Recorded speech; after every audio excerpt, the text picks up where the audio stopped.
जनाब मोहम्मद शबीब कासमी जी को यहाँ पे आवाज़ दे रहा हूँ।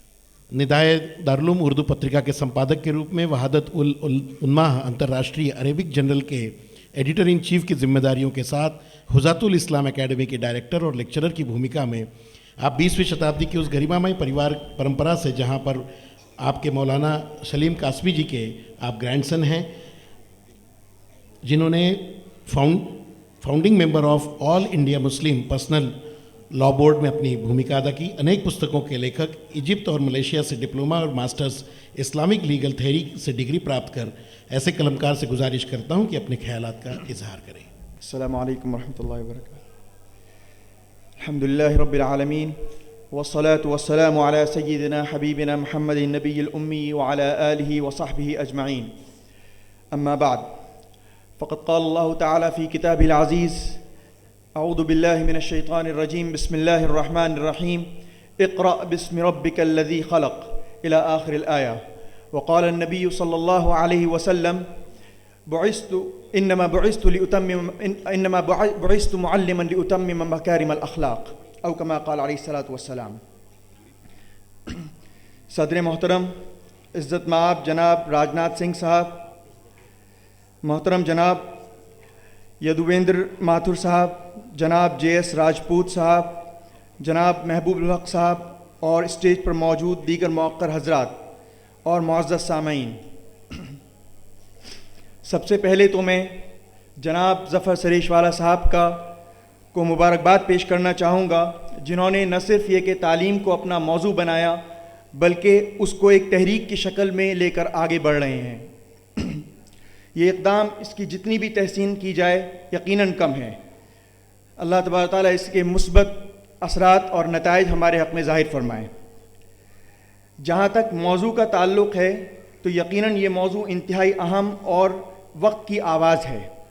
दुनिया में आज मुख्तलिफ़ मकामात पर, दुनिया के मुख्तलिफ़ हिस्सों में आए दिन तालीम के मौजू पर वर्कशॉप, सेमिनार्स और कॉन्फ्रेंसेस का इनेकाद किया जा रहा है, जिससे तालीम की अहमियत का अंदाज़ा लगाया जा सकता है।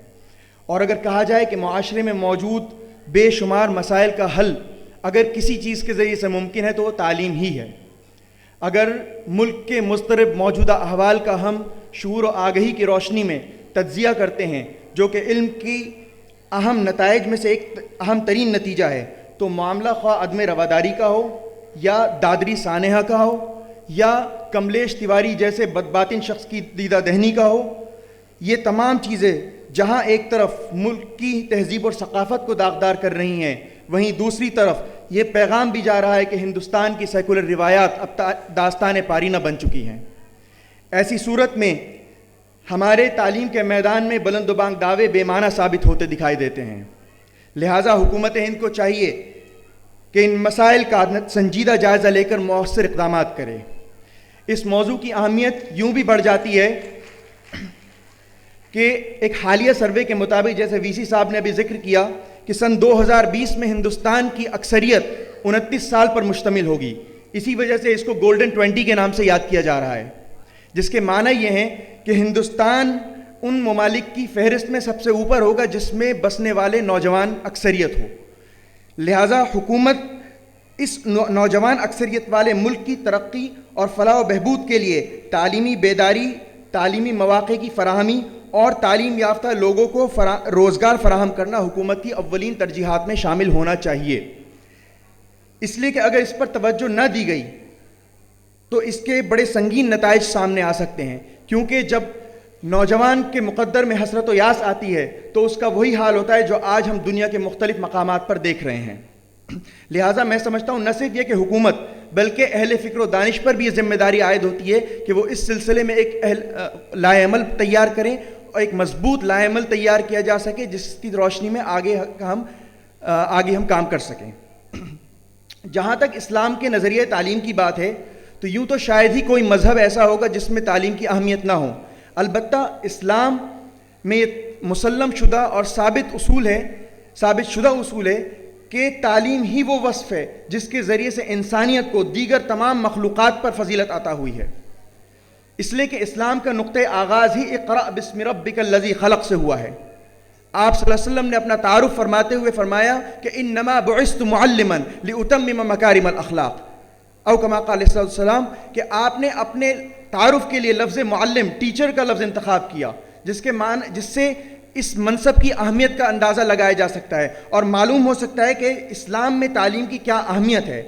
غزوہ بدر کے موقع پر اسیران بدر کا فدیہ جس کو قرار دیا گیا وہ بھی تعلیم ہی ہے۔ تو یہ تمام باتیں اور تمام پہلو سے اسلام میں تعلیم کی جو اہمیت ہے اس کا ہم بھرپور اندازہ کر سکتے ہیں۔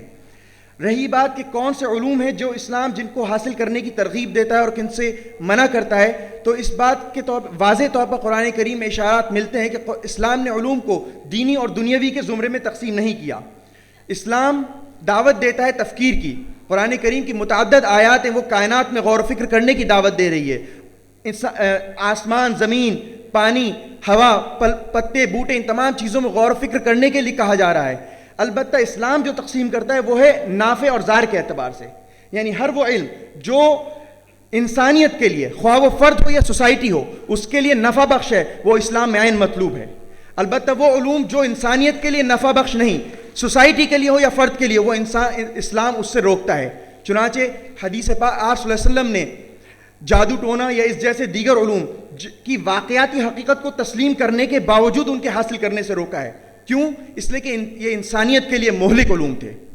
بہرحال یہ موضوع انتہائی حساس ہے۔ تعلیم کے موضوع پر اس قسم کے اویئرنیس کیمپ ہونے چاہیے۔ اس سے انشاءاللہ امید ہے کہ مستقبل میں آگے کی راہیں کھلیں گی اور ہمارے نوجوان نسل کو اس کے لیے ایک مشعل راہ ثابت ہوگا۔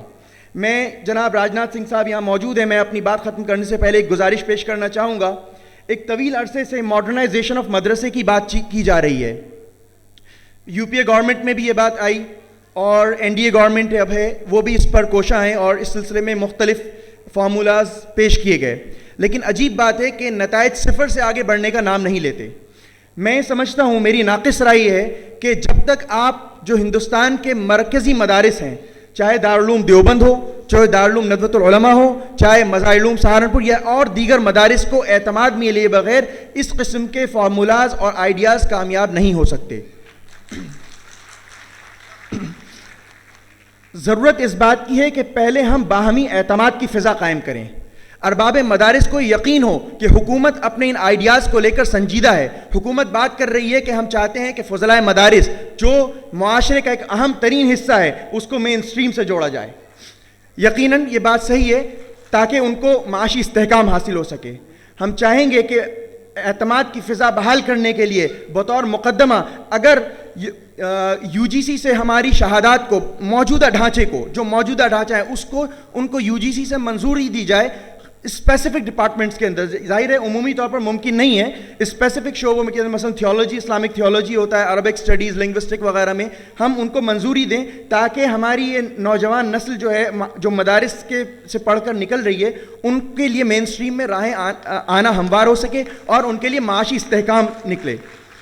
تو ایسے صورت میں میں چاہوں گا کہ حکومت اس سلسلے میں سنجیدہ غور کرے۔ نیز اسی طرح سے اسکالرشپس کا مسئلہ ہے کہ یونیورسٹی اور کالجز کے بچے اگر ہائر اسٹڈیز کے لیے جاتے ہیں تو ماشاءاللہ گورنمنٹ کے کافی پروگرامز چل رہے ہیں جو ان کو وہ اسپانسر کرتی ہے۔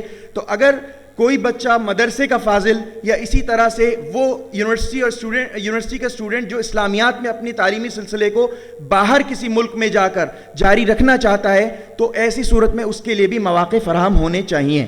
میں اپنی بات کو انہی چند گزارشات پر ختم کرتا ہوں اور امید کرتا ہوں کہ حکومت اس سلسلے میں سنجیدہ غور و فکر کرے گی۔ وآخر دعوانا الحمدللہ رب العالمین۔